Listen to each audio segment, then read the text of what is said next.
Joining me now is freshman Republican Congresswoman from South Carolina, Nancy Mace. Welcome and congratulations on your victory and being installed there in Congress. Let me first ask your reaction to what happened to Senator Graham. I mean, your fellow Republican from South Carolina, I might add. Right, and I've been one of the most outspoken and vocal critics of the events that transpired on Wednesday. So to say that I feel like a sitting duck, especially after seeing and watching that video, would probably be an understatement. In fact, I was escorted home by a security detail last night just to take an extra abundance of caution. You know, this is what happens when rhetoric has real consequences and people take your words literally. And that's why these events happened on Wednesday and why I've been such a vocal critic. It's scary. And in fact, I'm just so grateful that I sent my kids home on the first flight out on Monday morning. My motherly instinct was, this doesn't feel right. It feels uncomfortable. It feels unsafe. And my children don't need to be up there, up here in D.C. with me this week. What was it that prompted you to feel unsafe? I mean, the fact that you had to send your children home instead of allowing them, you know, this incredible opportunity to watch their mom get sworn into Congress. I mean, that must have been a tough decision, but I understand the instinct. I've got kids too. Safety first, of course. Yeah. But what did you see or think that made you think, yeah, this is not going to be good?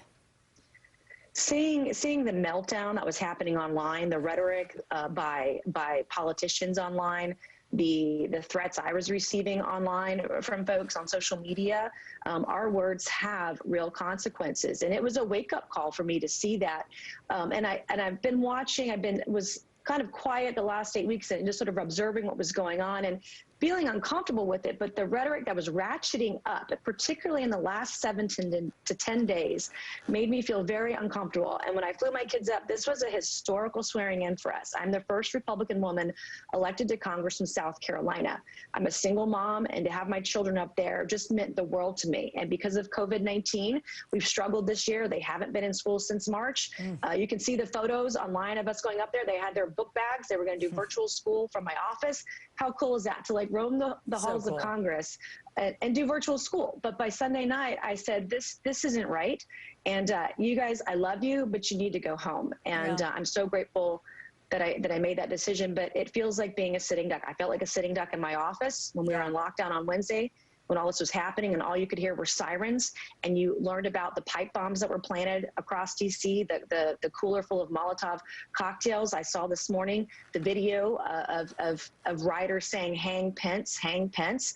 I watched the video this morning of the Capitol Hill police officer being crushed in a doorway. Yeah, that's awful. Very disturbing and saddening. I'm sad for our nation, and I've been very strong and vocal, and it's not just this week. My focus has been on my party and what contributed to this. When we look at the last 9 months, and I'm urging my colleagues on both sides of the aisle for us to take a real strong look at what has transpired, the violence all across our nation, the rhetoric out of both parties, and that we really think about what kind of country do we want to be going forward. We've got to acknowledge, one, that there's a problem in both parties.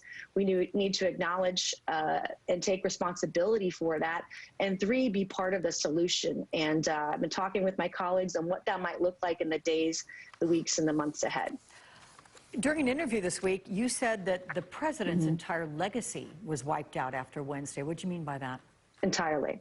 Entirely. Everything. And I supported the president. I worked on his campaign in 2016. He was a supporter of mine in my general election. It was one of the reasons that we flipped so many seats this year. But when I look at everything that happened on Wednesday, the riots, the violence, the deaths, 5 people died. In fact, the young lady that was shot and killed, that happened just steps away from the entrance of the chamber, right outside the door of Speaker Pelosi's lobby.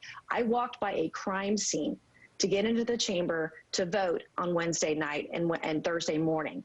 And so we've really got to look at everything that happened, and it makes me truly angry and sad for my kids and sad for my country. I got to say, I just got chills when you talked about walking by that crime scene to take that vote. But right now, you have at least 230 lawmakers. They've called for Trump's removal from office. That includes Congressman Adam Kinzinger, by the way, the only Republican on board. Are you going to add your name to that list? I am not at this juncture. My focus right now, and as you heard from your previous interview, if the Democrats file articles of impeachment, that wouldn't get to the Senate until January 19th. We've got the swearing in of Joe Biden on the 20th. I do think that there are still political charades that are going on, and I really want us to focus on one, how did this happen? Why did it happen?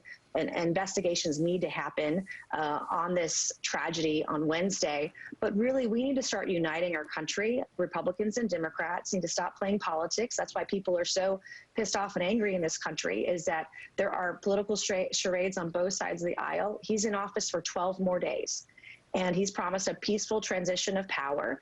And I want us to look forward to solutions after January 20th. And I don't want to pour gasoline on the fire at this moment.